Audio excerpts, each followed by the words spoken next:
एक घने जंगल के किनारे एक पुरानी सी झोंपड़ी में 3 बहनें रहती थीं।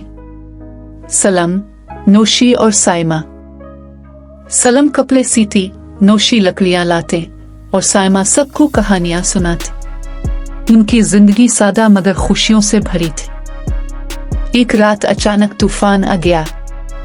आसमान पर बिजली चमकी, बारिश बरसने लगी और झोंपड़ी कांपने लगी। सलम ने ख्वाब में एक परी देखी। परी ने कहा, अगर तुम हमेशा एक दूसरे का साथ दोगी तो खुशियां तुम्हारी दर पर आएंगी। अगली सुबह बहनों ने एक जख्मी परिंदा पाया। उन्होंने इसकी देखभाल की। शाम को वो परिंदा एक शहजादे में बदल गया। शहजादे ने इनाम में उन्हें एक नया घर दिया, एक खूबसूरत महल। बहनें हैरान और खुश हो गई। साइमा बोली, मोहब्बत और सब्र का सिला हमेशा मिलता है।